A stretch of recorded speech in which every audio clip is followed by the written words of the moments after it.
5-4 in service. Starting mileage 9421, 9421. Officers Perkins and George. Tour of duty 6 p.m., 2 a.m. on the night watch. Check 5-4, 6:09 p.m. starting night watch. This is Donn Reed. I'm a police recorder.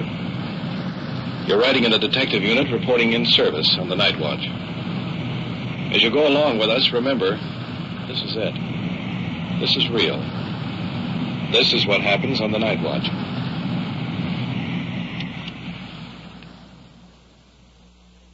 Night Watch, the actual on-the-scene report of your police force in action. There are no actors. There is no script. Every voice, every sound is authentic.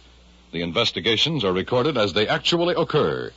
Night Watch is presented with the cooperation of the Police Department of Culver City, California. W.N. Hidebrande, Chief. We switch you now to car 5-4 on patrol and to police recorder Donn Reed. It's 6:09 p.m., and we're just starting out patrol on the night watch. By the way, Don, I think we'd better keep in pretty close touch with Control 1 tonight. Anything cooking? I don't want to jinx anything by saying too much, but do you remember that holdup we had in the market last week? Yeah, we got one suspect, and the other fellow flew the coop. So? Well, Warden Waller is still working on that case, and we might get some action before the night's over with. By the way, you got a cigarette? I thought she quit smoking. Well, you know how it is. Control 1 to 5-4. Contact the officer at Gunnison Sterling Way, holding a shoplifting suspect. 6:11 p.m. 5-4, 10-4. All right, you've just heard that call. I should judge. We're taking off now. I should judge we're just a block or two away, actually, from where this call has been reported. Now, we have nothing further than just what you heard over the air, that a shoplifting suspect is being held, apparently by one of our officers. We're not very far away. We're coming right into a business section. And as soon as we slip along past a few cars, we'll be able to turn onto the boulevard that should produce the scene here. As a matter of fact, we'll have to stop for a boulevard stop, slowing down now and making a turn. Now we're on the street, and it should be in this next block. Isn't that right, Sergeant? Yes, there's the officer right up there. Yeah, all right. Here he is, directly ahead. We're coming into the curb now. I can see the officer standing there. He has a suspect in custody. So let's go along with the officers now.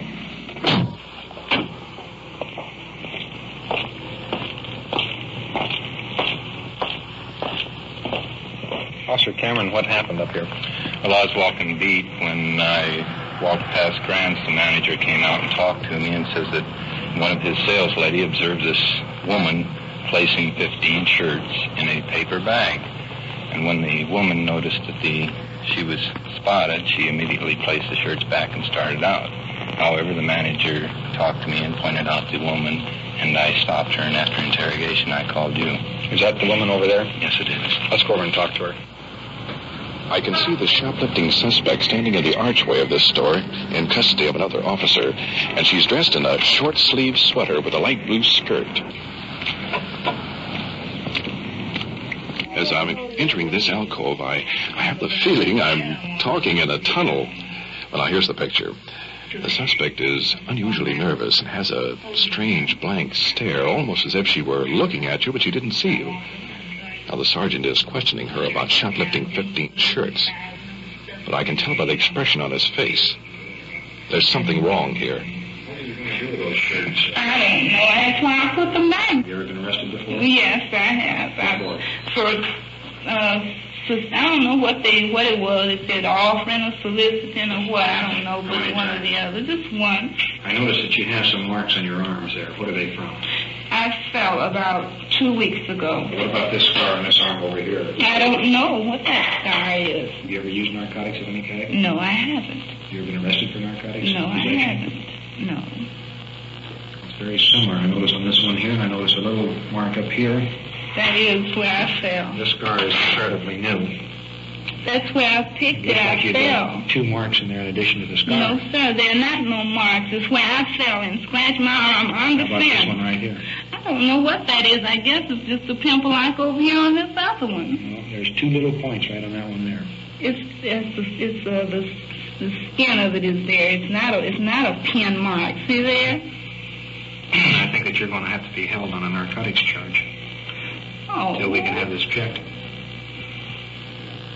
Well, why? It's not a narcotic. I mean, that's not no narcotic. That's when I sprayed my arm on the fence when I fell with the baby, where you can easily see here. You also have other marks. You've got a mark over this arm here. But that's not a narcotic mark. Well, you can It's feel not it. a narcotic mark. You can feel the rays on it right there.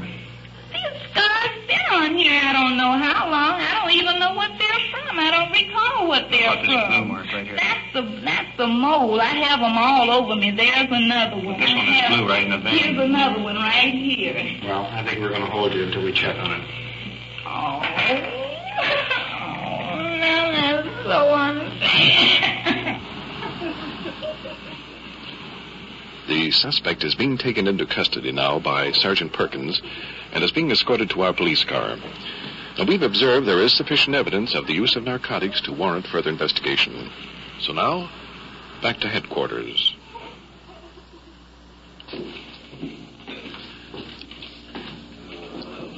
I am speaking now from the Detective Bureau in Police Headquarters. And Sergeant Perkins has already explained to Lieutenant Conlon, Chief of Detectives, the circumstances regarding the arrest. The suspect is being brought into the office now by the matron and is being seated across the desk from Lieutenant Conlon. Let's get in behind and listen to this interrogation. Well, I'll ask you something. Have you ever used any narcotics? No, sir, I never have. Are you positive of that? Yes, sir, I am positive. Did you ever smoke any marijuana? Yes, I have. You smoke marijuana? Yes, I have. About how many sticks did you smoke a week? Maybe 2. 2? That's the most that I recall. Did you ever feel like that you would like to go to something a little bit heavier than marijuana? No. Do you mind if I look at your arms? No, sir, I don't. You see this snake that runs from here down to here? Mm-hmm. What caused that? See No, here? just here. Right here. There's a continuous snake that runs all the way down your arm on this main line down here. Here's a bruise spot here. That's the most. What caused this? I don't know. At different times I've hurt myself, that's all. And you mean to tell me this is caused from a cut? I have proof. That's nothing stuck in me. I know that you have smoked marijuana, which you told me you smoked marijuana. Yes, sir. And there is every reason in the world to believe that you have graduated to H. I see it is. And you don't know what caused this scar here. I don't know if I scratched myself at some time or something. It's been a long time ago. I know that whenever it happened. I haven't had anything on there recently. How many people do you know that smoke marijuana now? Tell me the truth now. I'm thinking. I mean, did I actually know? Did I know that smoke marijuana? Maybe 5 or 6. What do you think, Lieutenant Conlon? Well, I think that she's definitely addicted to narcotics. Her arms show so. She has a snake that runs about 6 inches through the main part of her arm, and she has one in the bend of her arm near the main line, which indicates to me that she is a user of narcotics of some form or other. Okay, well, shall we take her down and book her on narcotics? Yeah, take her down and book her for an addict, 11721 of the H&S code, and see that she's booked and searched by the matron. Okay, we'll do it, Lieutenant. Well, policewoman Pinkston is taking the suspect out of the office and down to the booking desk. Well, what happens now, Sergeant? You know, Don, we can get help for her if she wants it. But if she doesn't, well, it's her life.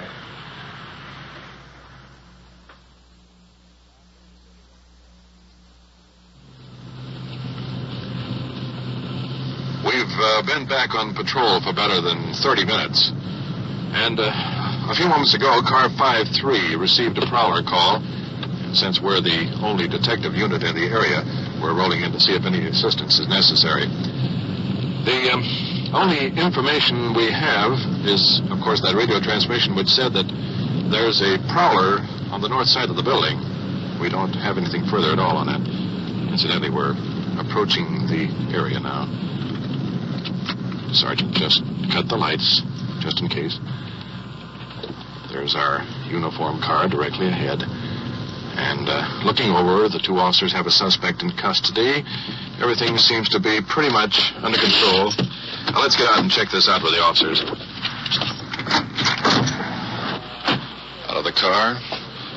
The suspect is well dressed. However, now that I get a closer look at him, it appears that he's been walking on his hands and knees. And incidentally, the entire left side of his body is bent way over to one side. Frankly, it's difficult to see how he remains standing. Officer George and his partner are questioning the suspect. Let's move in a little closer. Don't live no place, sir, but I am staying at the hotel. So you live at the hotel now? No, sir, I do not. Tonight I do. Yes, sir. Well, that's what I mean. Yes, sir. What are you doing around those apartments back there, a couple blocks back? Wandering around behind them. I don't believe I was, sir, but if you say I was, you have it. The situation is obvious. What have you been The suspect appears to be under the influence and is listening to the port side, I'd say about 30 degrees. Consequently, when he tried to walk down the street, he wound up going up someone's driveway in the dark, bumping the sides of buildings. Result, a prowler call. What have you been drinking? Scotch and water, sir. How much? Oh, I dare say $5 worth. Well, as far as I'm concerned, he's in no condition to take care of himself. Definitely. Suppose he get in the police car. Right, sir. But why make... Because you're under the influence of alcohol in public. May I go home and not have it, May I get up tomorrow and not have it... Personally, I don't think you can make it home. The way you're walking, the way you're standing... I'll tell you what. You see this line right here? Yes, sir. See this line? Yes, sir. Can you walk down it like this? Put your heel to your toe just like that and walk straight down it like I'm doing? I'll try, sir. All right, try that until I tell you to stop.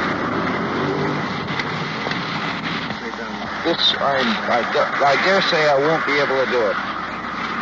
Well, go ahead and give it away. Well, I'll give it a try. I know in advance I shan't be able to do it, sir. Okay. Arrest me. Do this, then. Put your... This business, maybe I can do that. But if you're going to arrest me, I'm sorry. Well, we're sorry, too. Suppose you get in the police car. All right. That more or less speaks for itself. The suspect is under arrest and is being placed in Unit 5-3. So, let's get back to our car and continue patrol on the night watch.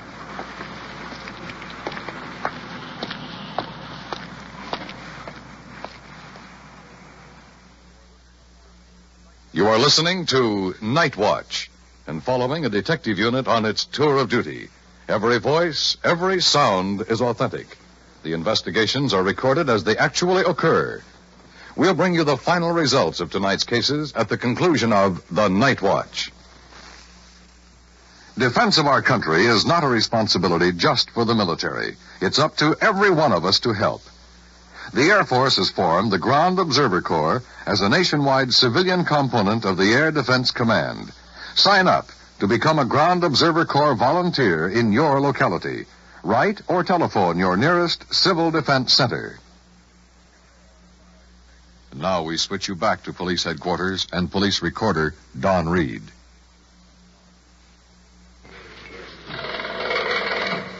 Police Department, Officer Lang? Yes, sir. Yes, just a moment. He's standing right here. Sergeant Perkins, for you. Thanks. Perkins? Yeah. Oh, good. When'd you pick him up? Okay, well, bring him on into the station, and we'll meet you in the Dix Bureau. Okay. Looks like our information was correct, Don. Yeah, how's that? Well, remember that second suspect we were looking for? The one that stuck up the market last week? Yeah? Ward and Walters got him, and they're bringing him in now.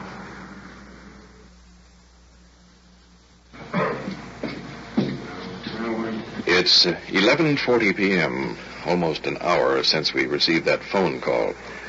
We're located now in the Detective Bureau here at headquarters. In just a few moments, the 211 suspect we were referring to will be brought into the office. Incidentally, 211 in police terminology means armed robbery. It'll be a moment or two, so let me fill you in on the picture. Last week, 2 men held up a market. Fortunately, an alert citizen got the license number of the getaway car. Result, 1 suspect was captured that night. That was last week, you may remember.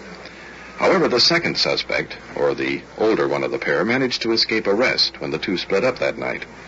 He went into hiding, and when he became confident that he had made a clean getaway, the suspect returned to his old haunts, trying to find his partner. Well, that's where he made his mistake, because tonight he walked into the arms of 2 detectives. The prisoner is being brought into the room now by Detective Walter. Sergeant Perkins will take notes, and Sergeant Ward will question him. The robbery in the Culver City market down there. I robbed it. Tell us about it. How'd you get the idea to stick that place up? Well, we looked around, and it was a market, with a cash register in the front. And not having any experience, I said, well, now that's the place to go right there. Oh, it's easy, Anybody can do it. It's not too good. The fact is, I've been a pretty good man, but I'm not anymore. Now, the way it happened, we went in. I said, you take the money and I'll watch everybody, So this guy, he gets a jar of peanut butter. Said, how much is that? She told him. And he reached in his pocket. Said, you got change for 10? He didn't have a dime. She said, yeah. And she opened the cash register. So I pull out this gun. I said, all right, get the money. She said, quit that. I guess it didn't look much like a gun to her, but it was. Pretty good imitation, at least. I said, here's your head. Open that thing again. You got real mean. Huh? Oh, yeah. So she opened it. Of course, I wouldn't shot. But anyway, she opened it, and he took the money, and that's all there is to it. What was the motivating factor of it? I'll tell you exactly the whole story. I'm a robber. I came out of the Veterans Hospital, and I said, well, now, I've got to loaf a while before I go to work. I had a little money. So I went over. They got a son. I said, he's AWL again. 4 times since you saw him. He's been drafted in the Army, and he's been AWL 4 times. Said he's married. He's got a wife here. He's going to have a baby in about 3 weeks. Well, then I met his wife. Looked like she's falling apart. I said, y'all send her to the hospital. I sent her. I ain't got no money. I said, you can get out and make some, can't you? You're a great big boy now, 21, in the Army. I thought, that's a shame. Can't even go to the doctor. Hasn't got a dime. I said, well, look, you're no good. You've never been. He's a, purse snatcher. Snatches purse from women, thing like that. And he's a big husky, too. But anyway, I said, well, why don't you do something and get some money? What can I do? I said, I'll show you. I said, you got a gun? No. I said, I'll go get one. We'll rob somebody. We'll put the girl in the hospital and take care of her. Okay. Said, they won't do no more for you that than they will for robbing women. Got me an old, pretty good imitation of a gun and went down. And I said, let's go. How we do it? I can just pick a place. Rob them, that's all there is to it. I ain't never had no experience at all. Now, he claimed he had, but now you'll find that's a lie. He said him and Bulldog, the guy that's in jail for forgery, in prison rather, he said him and Bulldog used to rob these places. You'll find that's a lie. I bet you $10 he never robbed a place before in his life. I don't know, I didn't. But anyway, we went in, robbed the man, took the money, and drove on home. I said, now go in and give your wife the money. Tell her to go to the hospital and so. No, he said, I got to get out of town. They might have got the number of this car. How much money did you get? I don't know. He had it. Now, as it was closed, I'll tell you what, I can tell you within $20 what it was. It was between $180 and $200. Uh-huh. Yeah. Did he keep all that money? Oh, no. We split it up. Split it up. 50-50. Evenly, 50-50. But there was between 180 and 200. How long did you shop around before you figured that you'd hit this Culver City market? Quite a while. What I mean, we looked over 3 or 4 places. At least 2 that we was undecided about. Both of them markets? Yeah. Remember where they were? No, I don't even know where this one was. I could find it again, you know. Uh-huh. But I don't even know where it was. What made you pick this particular place? Any particular reason? No. Now, he picked where he's acquainted, you know. And I just picked this one because I was looking for a market. And I picked this one, I guess because I thought it was easy, you know. It looked like you could just, well, it was awfully easy to rob a place. Anybody could do that. That's nothing. You remember going in the market 15 minutes before you stuck the place up? We went in there. It wasn't 15 minutes or something. I'd say half an hour before.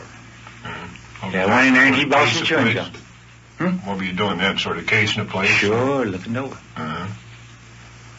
Well, when you both went in there, you both knew that what was going to happen. Oh yeah, we went in there to rob it and did rob it. I mean, you discussed it before you went in there. Sure. What if that guy in there would have... But I still went to jail because I was going to tell a man. That's the first time in my life I ever took anything from anybody. And do you know what I can do? I can make your eyeballs bug out. With what? With a gun. And I wouldn't shoot anybody for anything in the world. Are you a good shot with a gun? I'm not only a good one, but the best. With a pistol, huh? Mm-hmm. Our rifle. I was 7 years an instructor in the Marines. Is that right? Teaching that every day, shooting every day. We have a bob and target. If either one of you in service, you know what a bob and target is. It doesn't go up and down like it sounds, but it goes this way. Yeah. You know, it's made of cardboard. A silhouette. Well, each time it turns, every 3 seconds, you see. It's 3 seconds toward you and 3 seconds away. You shoot that one time, then once you're ready, you shoot again. I was working on it range for about a year, and I said to Thomas was world champion at the time. I said, how many times could you hit that on one turn if you wanted to? He said, I don't know. 2 or 3, I guess. I said, let's try it. So we come up, when it turns, blam, blam, blam. Get 3 hits on it, you know. I said, if a man practice that, he can get fast. I said, it might help a man sometime. You know, you get down in the jungle. So we start practicing. And Thomas, he said, well, we don't do that in the national matches. You know, at Camp Perry, you don't do that. So he didn't fool with it. But I kept on. And I could put one shell in the chamber, 7 in the clip, and on one turn, I'd hit that 7 times straight, and one time it would be turning, one long one, you know. I could hit her 8 times in 3 seconds. So I used to watch, and fellas come up with these blue and gold badges. That's distinguished, you know.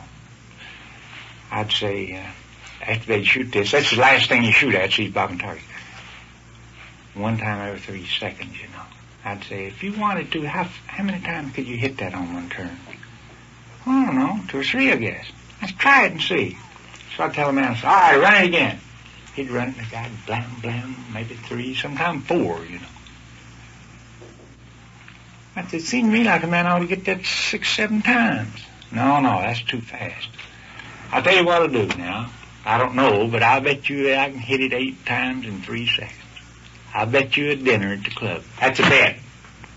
I used to eat dinner every day on some poor sucker, you know, because I practiced it over a year.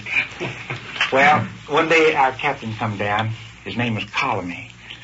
And he said, what kind of racket you got here? And I said, I don't know what you mean. He said, every day I see you in the club eating. You never pay. I said, I get these suckers, and I bet him I can hit that bob and target 8 times in 3 seconds. 8 times? Yes. He said, well, meet another sucker. And I said, I bet you can't do it. I'd like to see it. So I eat off of him, too. What would you have done if that guy in the store would have pulled out a gun? I'd have shot it out of his hand, shot his arm. I could hit his arm easy. I could hit one eye. I told a man one time, and I wasn't lying to him. I said, I'll shoot out your right eye or your left one, or I'll drill you another between them, just whichever you want. Did you have any shells for that gun? No. It wouldn't take a shell. Well, now, wait just a second. You said this man had pulled a gun on you. You'd have shot the gun out of his hand. How could you... Yeah, I'd have hollered bang, bang. Hey, now listen, fellas. I'm going to plead guilty to robbing the man, please. I am. I'm going to plead guilty. I won't make no excuses, and I won't tell nobody I was doing it for somebody else because I wasn't. And everything you told us is... Everything I've told you is the truth. I'm just going to plead guilty. What about this $3,000 market job that you told this kid that you were in on? Oh, I've never told him in my life. That's what he says. Did you ever stick up any place else? No, never have. Did you ever tell this kid that you stuck up? No. No, he was the one that was sticking up, and I told you. I said, I bet you $10 he'd never stuck up a place in his life. He was green as I was, greener. When you bought this gun, did you have any intention of using it for... That was what I was going to do with it. You fully intended to Oh, yeah.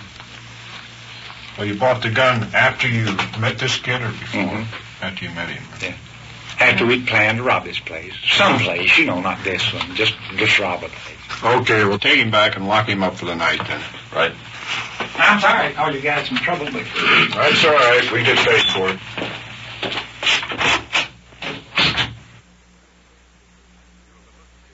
You have been listening to Actual Investigations as recorded from Detective Unit 5-4 on the Nightwatch. And now back to Police Headquarters and Chief W.N. Hidebrande. In the case tonight of the woman arrested on the charge of shoplifting and suspicion of being a narcotic addict, the department store manager dropped the shoplifting complaint in view of the seriousness of the narcotic charge, and in order to help this department obtain the proper treatment for her.